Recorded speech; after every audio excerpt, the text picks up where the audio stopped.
be, maybe I don't do it.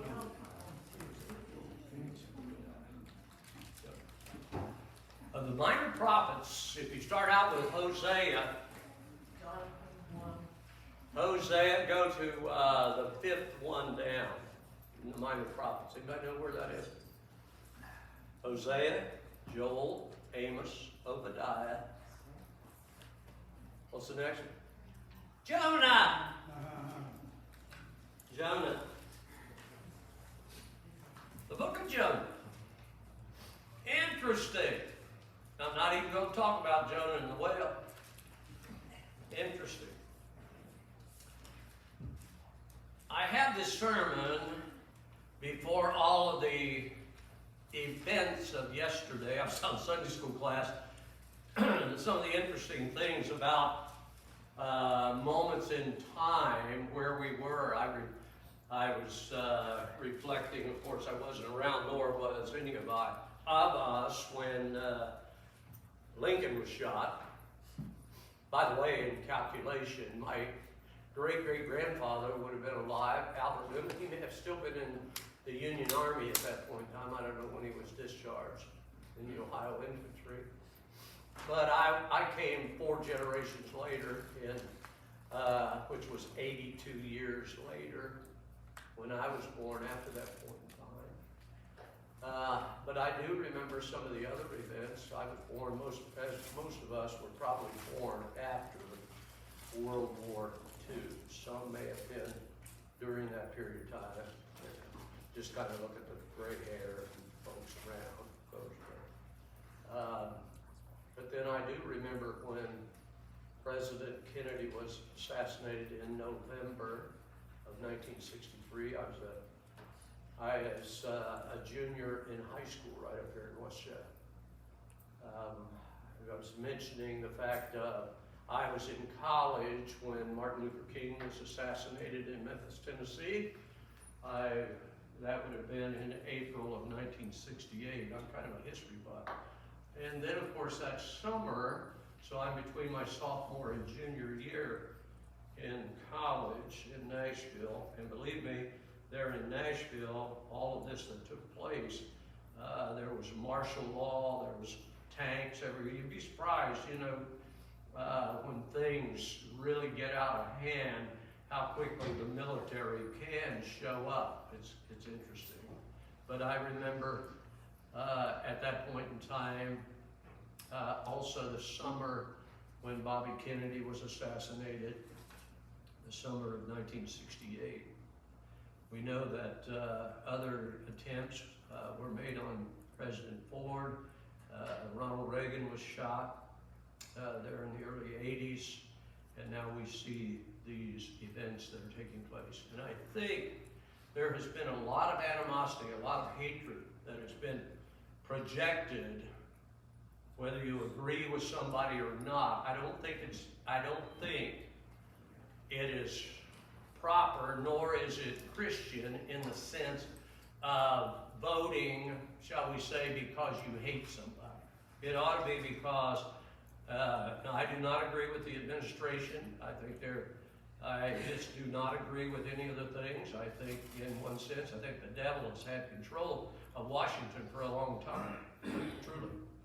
But I'd like to preach on a subject that is kind of interesting, and I had this sermon, like I said before, the events that took place yesterday, which was a near assassination, very close, I gotta admit. Wasn't it kind of interesting, folks, though, in those in Sunday school, that Moses touched the right ear of Aaron in dedication? Well, that bullet sure touched Trump's right ear yesterday, for sure. But if you have your Bibles, Jonah chapter, I'm only going to read 3 verses and preach 2 hours, okay? I'd like to preach on the subject. Well, let me read it and then I'll tell you what the subject is. Now the word of the Lord came unto Jonah the son of Amittai, saying, Arise, go to Nineveh, that great city, and cry against it, for their wickedness is come up before me. But Jonah rose up to flee unto Tarshish from the presence of the Lord, and went down to Joppa, and he found a ship going to Tarshish. So he paid the fare thereof, and went down into it to go with them unto Tarshish from the presence of the Lord. Interesting. Now, where was he going? The Lord had told him that he wanted him to go to Nineveh. Nineveh. Now, what do we know about Nineveh? We know that it was the capital city of the Assyrian Empire. And we know that, well, number one, Jonah didn't like those people. And he didn't want to go. In fact, he just soon they all get killed. And in fact, probably 150 years later, thereabouts, in 722 BC, Sennacherib, the king of the Assyrian Empire, they came down, invaded, and the 10 northern tribes were carried off into captivity, never to return until the descendants, folks, of even the 20th century. Think of that. So what do we want to talk about today about a heart out of tune? A heart out of tune. A heart out of tune is not readily detected by people around us, by the way. But God certainly knows each and every one of us. I can tell you right now, I confess. There are times that I walked into this pulpit, I didn't want to preach. There are times I've come here, I was tired. Lord, I am more tired on Sunday morning and Wednesday night than any other time of the week, I think. And why is that? Because when I'm supposed to be here, and I'm supposed to teach, or I'm supposed to preach, or I'm supposed to lead the singing, or they haven't trusted me yet with money, so I don't collect the offering, do I, Susie? So, anyway, I do whatever is required of me.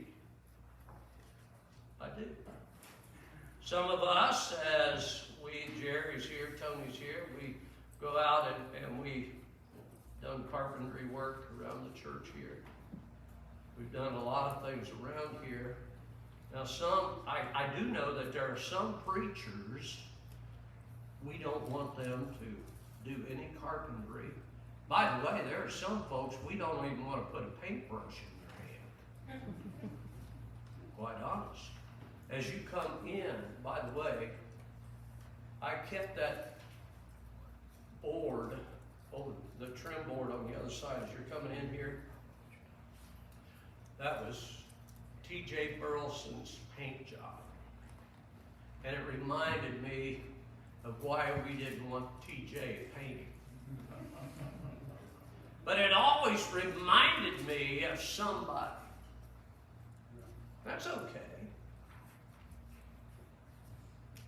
But some of the things I'd like to talk about as far as Jonah, we're not even getting, he's going down, but there's some interesting things about Jonah. Some of the good points. I like, if you're really going to criticize somebody, you ought to start out with some of the good points they got before you start dropping the hammer on some of the bad points. Wouldn't you agree?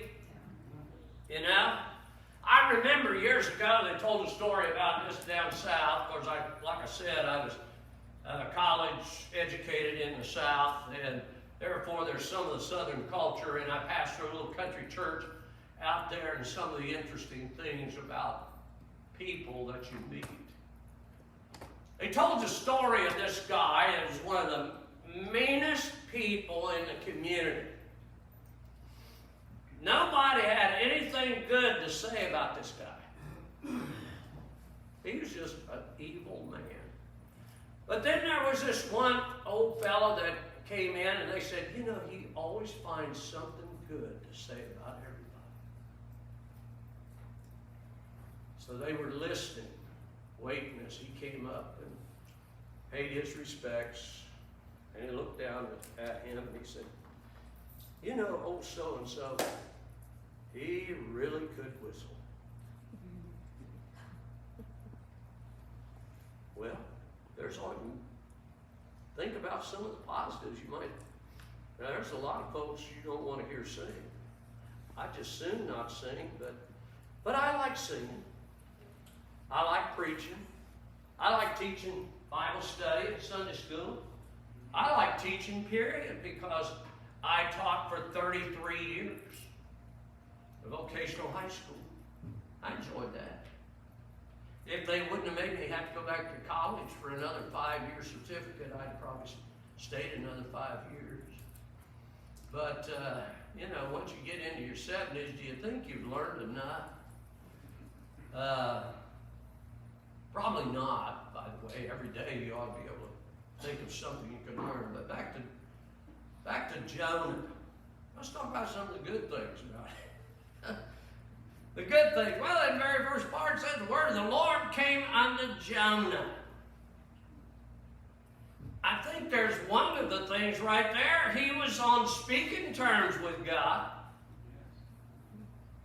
Think about it. There's a lot of folks, they don't ever remember God ever speaking to them. But he was on speaking terms with the Lord. And he knew. He knew when God was speaking to him, by the way, because the word of the Lord came unto him and said. Now we know that there are a lot of folks out there, and they're going to give you their opinion, and they're going to, especially in the toxic environment that America is in, and we are as much divided as the Union and Confederates were 60-some years ago. We are. So what do we do with that? Well, we saw yesterday that a person, a heart out of tune, they come up with the idea, I think I'll take this guy out. Now, if you don't like hearing somebody, just turn the television off or the radio or whatever. I find myself that TV is off an awful lot, and probably ought to be off even more than what it is, but there are days that that TV isn't on, and when DirecTV calls me and wants to sell me another program, I'm saying, I don't even watch what you give me now, and it don't give it to me, for sure. But Jonah was on speaking terms with God. Now, the truth of the matter was, when God told him what to do, he didn't want to do it, did he? But there are some other things about Jonah. Jonah was a prophet. He was a prophet. He was a preacher. And he knew the difference between God said and man said. He knew the difference. Now, I know over the years I've had a lot of folks that have come and said, now I'm going to tell you what I think you ought to do. I got to admit, I'm like a lot of kids. You know, I'm almost like Charlie Brown, you know, in those cartoons where the adults are talking and wah, wah, wah, wah, wah. You never hear it when the adults are talking. But I'm going to tell you what you ought to do. And God told Jonah to do something that he didn't want to do. Bottom line. Are you kidding me? You want me to go to Nineveh and preach to those people that I hate?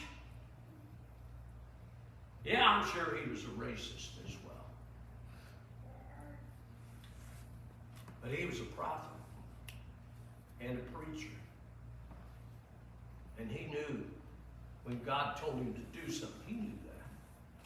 Now, we know there are other scriptures. If I've tried the spirits to see that if they are correct, I've got to admit there have been times earlier in my preaching career, if we want to call it that, I've said things from the pulpit that it didn't come out quite right.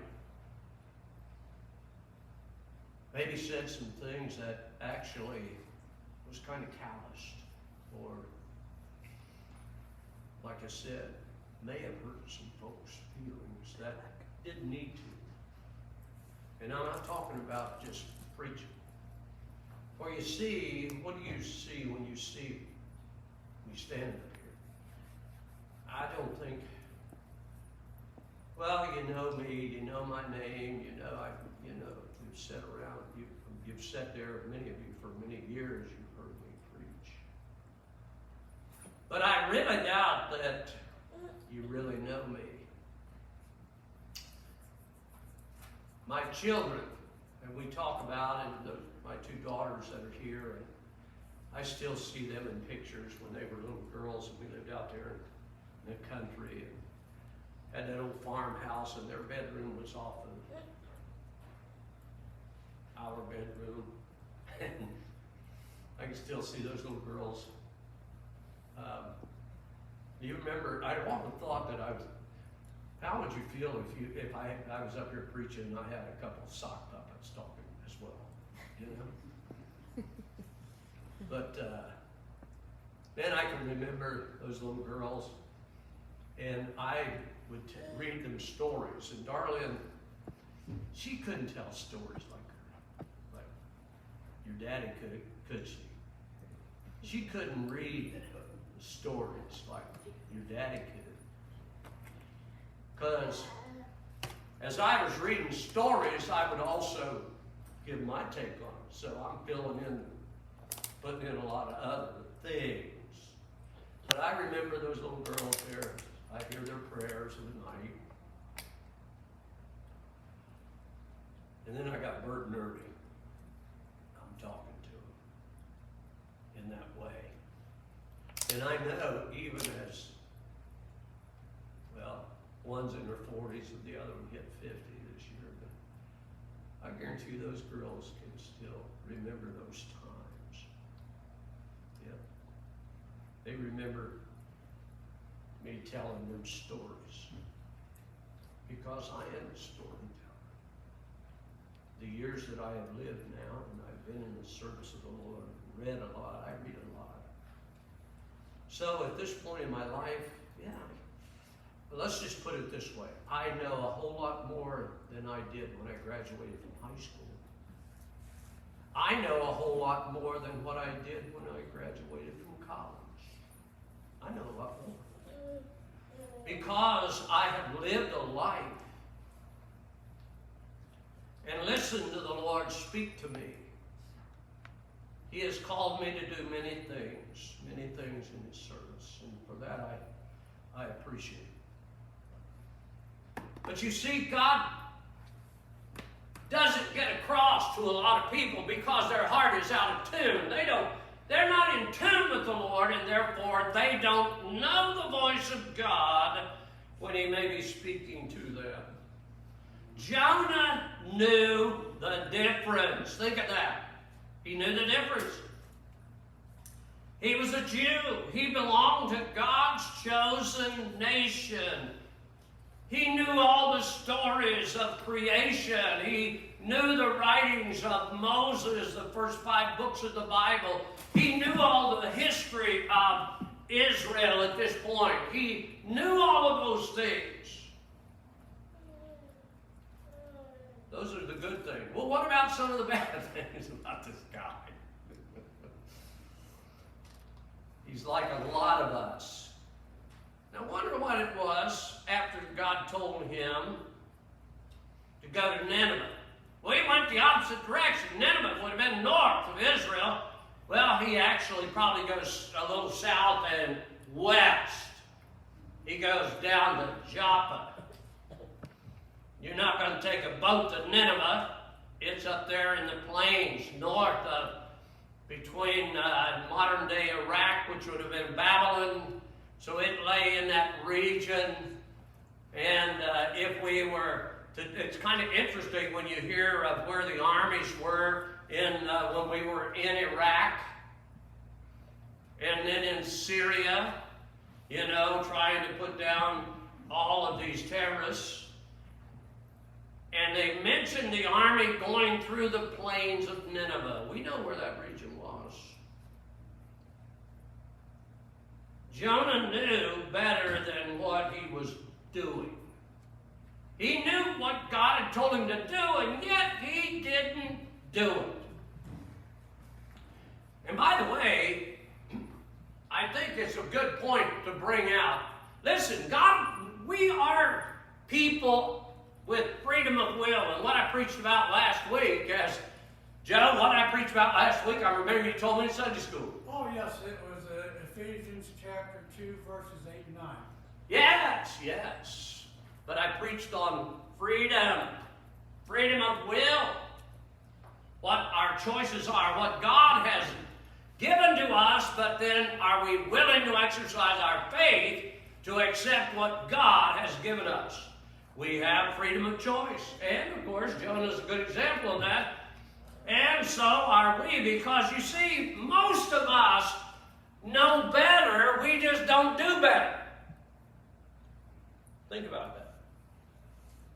What about a person that would truly be totally surrendered to the will of God? Years ago,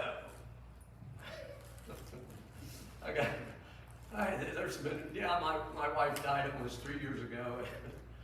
She died. That's not funny. She died of COVID. She is sick for 10 years. But it is what it is. But I remember on one occasion, she was a Christian. She was saved, no doubt about it. Saved in that little, when we had the church out there, we didn't have this auditorium. Saved out there. Baptized. You know where McDonald's is right there? We baptized in the creek right there beside. She was baptized at 16. None of her family went to church. She was saved there and baptized. She went with me off to college. We shared 56 years together. But there were a lot of things she didn't want to do, even in the Lord's work. When we moved to Mansfield, I'm in that moving van. She went with me, so I give her credit for that. She cried most of the way up. We sold a new house we built here, and I took a church in Mansfield. She cried during that period of time. I was praying about being a missionary even before that, when I was ready to graduate from college. And I thought, okay, where can I go? Because I don't want to go to a foreign land where they don't speak English, because then I got to go through all that. And I did have 3 years of Greek. I got C's in that classes.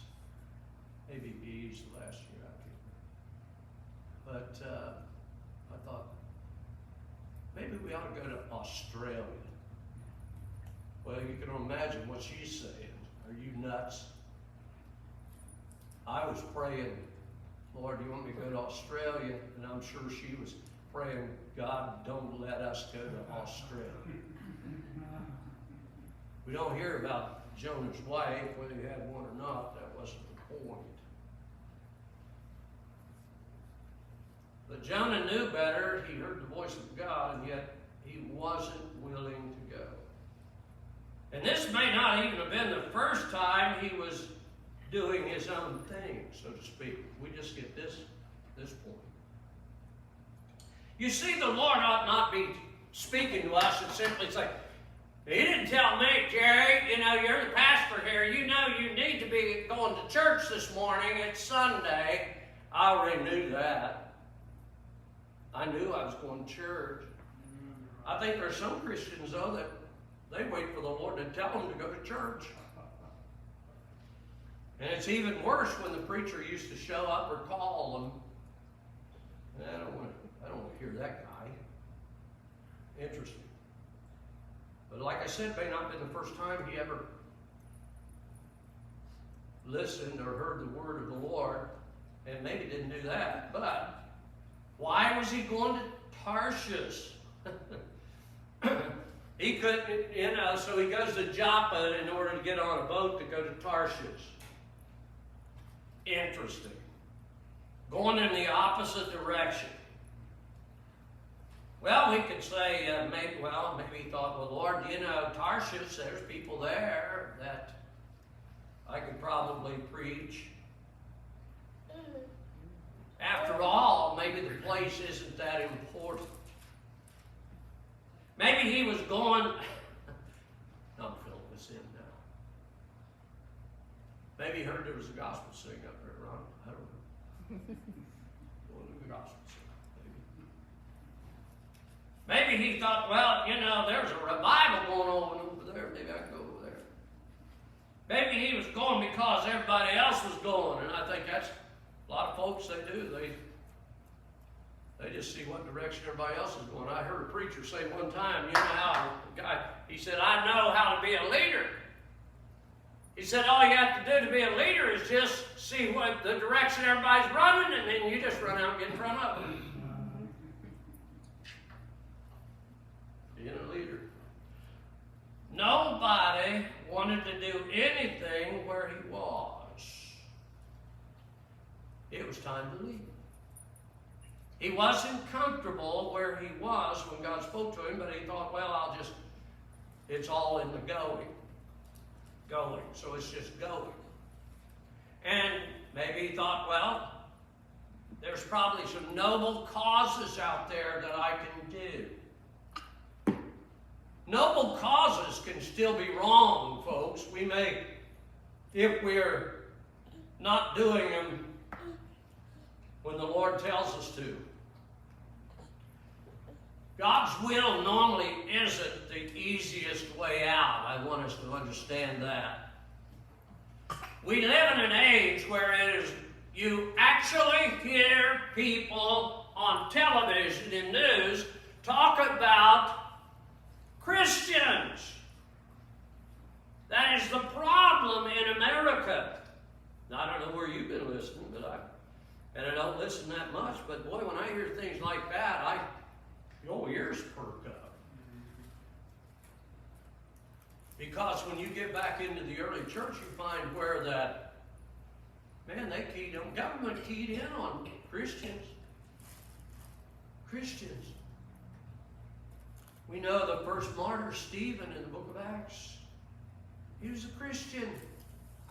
They killed him. There's a book of martyrs, but a lot of that took place in the Middle Ages. One of the stories that you don't hear about is a guy named Polycarp. Polycarp, they claim, and he lived in the 2nd century. He was an old man in the mid-2nd century. He lived in Smyrna. Smyrna, that's one of the cities that John wrote about in the book of Revelation. He was a preacher and a teacher, and the governor, mayor, whatever, of that city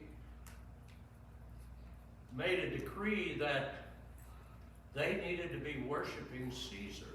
He refused to worship. He still taught Jesus. And read the story of Polycarp. They took that man out and burned him at the stake alive. And down through the ages, I got to admit, we talk about cruel and unusual punishment, and therefore a lot of people stand against capital punishment. That's cruel and unusual. Burned at the stake, I think, is cruel and unusual punishment. Crucified on a cross is cruel and unusual punishment. When we begin to think, but this is not the sermon for capital punishment, but it is, like I said, sometimes God's will may not be the easiest thing to do. Well, what do you think the number one reason that he wasn't going to Nineveh? I think he's afraid. Isn't that interesting? Fear. Fear, one of the basic elements of the human experience. Fear. A lot of people don't do stuff. It's fear. We get things in our mind. I'm afraid. Now, how do you tell somebody not to be? You say, well, you need to do that. Well, I'm afraid. I'm afraid.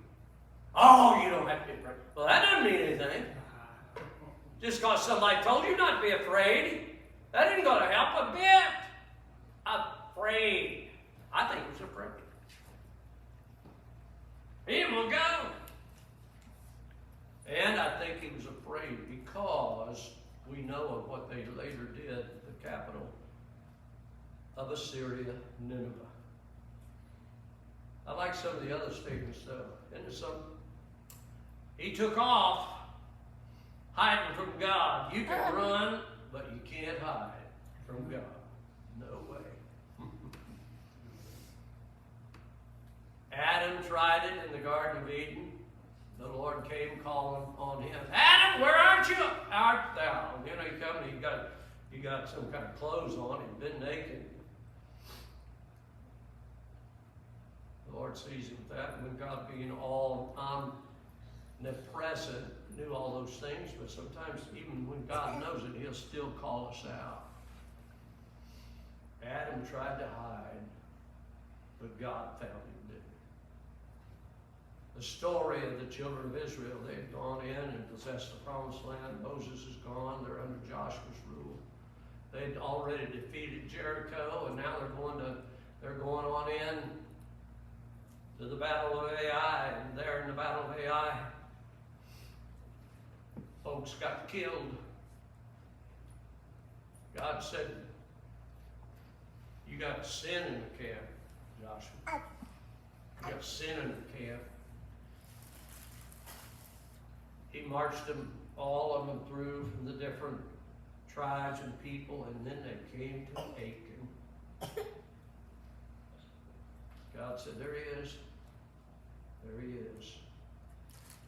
Because he had taken the Babylonian garments, things of value out of Jericho, and God said, don't take a thing. Achan tried to hide, but God found him. Ahab, you move on in a few centuries. Now you're in the time of Elijah.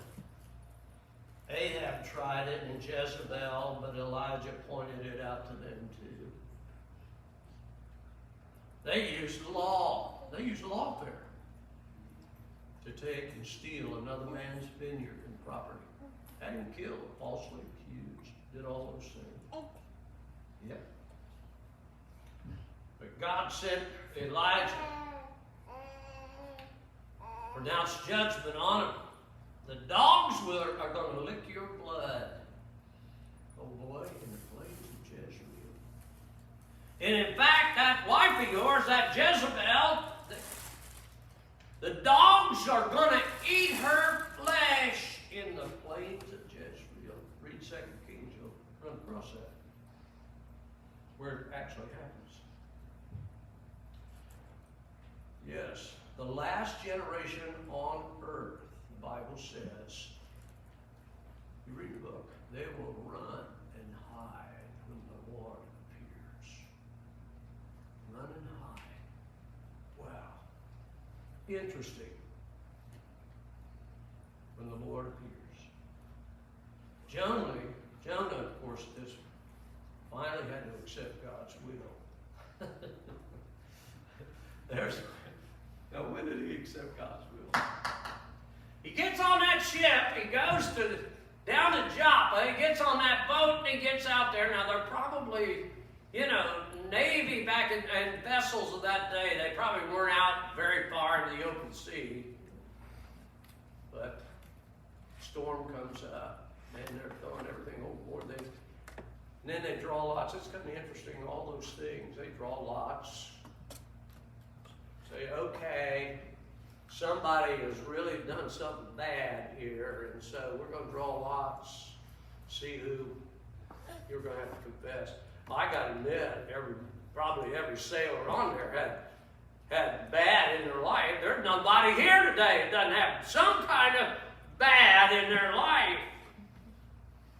A sinner saved by grace, you're looking at him right here. Wow. But I think of Jonah. And of course, the straw or whatever, the lot falls on him. He said, yeah, it's me, boys. It's me. God told me to go to Nineveh, and I didn't go. I come down and got on boat. I'm going to Tarshish with you fellas. Well, they're going to say, well, we'll try to get you back ashore. You see, anything that we do out of the will of God, we think we can fix it on our own. They couldn't. Finally said, boys, you just might as well just throw me overboard. Just get rid of me, and you'll be okay. Finally, they did reluctantly. If you'll read that, they throw him overboard. But unbeknownst to this kind of a backslidden preacher, God already had this big old fish that just came along as he and swallows him up. Now, by the way, that whale is a mammal. It has to be it has to breathe. So someone could say, well, how number one, he didn't send a big white shark. He sent this big lumbering, probably 40-some feet long whale. And he swallows this guy. And Jonah even tells a story about that.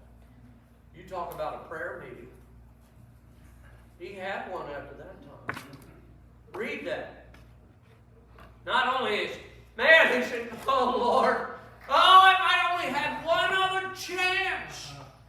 One other chance. If you give me just one more chance. I wonder how many times people, I mean, this story would have to be told by the billions. If I only had one more chance to do your will, Lord. One more chance. He says, I'm praying for seaweed. That old slimy. You ever been in, number one, I'm not a beach person. I've been in the ocean. I've done all that stuff. I'm in the shark's kitchen, and I don't like that. Talking about fear, I got a fear of that. I do. I've ridden the waves out of San Clemente Beach, and not on just on a rubber raft, just riding. I never was that skilled to stand up on them things, but my feet are dangling, and I always thought, man, I sure hope I don't get bit by a shark. Here he is in that belly of that beast, seaweed wrapped around him, slimy. That slimy stuff. You ever been to that seaweed is yucky. Ew, I don't like that. If you ever, and by the way, I've been in Virginia Beach years ago and got into a school of jellyfish. Man, those things sting like the bees. We don't like that either, so I'm giving you a lot of reasons why that when they go to the beach, and Darlene went to the beach for years, and some of you back here, you all went to the beach with her. Jerry didn't go. I don't like the beach. Really, I don't. Now, if you like it, that's fine. Go. But I think of Jonah in that whale, slime all around him. Now he's praying. That heart that got out of tune with God and disobeyed the Lord, isn't it interesting how certain things can happen that sure can change our minds? Amen. Did it not change him? Lord, I can just hear him say, I know I disobeyed you. It looks like I'm done for, but if you ever give me another chance, just give me one more chance, I'll do what you tell me to do. Following God's will. Now he was still actually, and then of course when he gets spit out of there, up on the ground, it's interesting the word of the Lord came to him again. I think he was pretty receptive to the word that time, don't you? There will not be one atheist in hell. No, they won't be there. They will all be believers. Believers then. The sad part of it is, then it's too late. So, the idea is, what is God's will? What's God's will? for us today. I think since I'm here and I'm a spokesman for Community Fremont Baptist Church, I think it's important that we try to get as many people saved and people in the house of God as we can at Community Fremont Baptist Church. Because I am the shepherd, the pastor teacher at Community Fremont Baptist Church. I think it is important that we support the church. It is God's will. You know, Jonah had no problem getting up and going to Nineveh after that. I think it's important to follow God's will in whatever that is, in working, in supporting the church. As I mentioned earlier in prayer requests, soul winning, witnessing, it's important. Certainly living in a proper way to have a testimony that people will know that you are a Christian. I think that's important. And therefore, I think it's also important that we be faithful to God's house. So the question becomes, Jonah got awful faithful, you know, after certain circumstances in his life. As you well know, there have been many things that have happened to me in the last few years. But you know what? I'm still looking for my best sermon I'm preaching. Amen. I'm still looking for gaining people to the house of God. I'm still trying to teach as best I can the Word of God to pass it on to you, to equip you to be the saints of God, truly furnished to do the will of the Lord. That's my job. And I'll try to do it to the best of my ability. As we come to a close, we get a number. We're going to sing that one we all ought to know by now, and we're going to sing it next week too. The last, I just like that. I will serve thee. If they'd have had that music, I guarantee you Jonah would have been singing that in the belly of the whale too, don't you? Amen.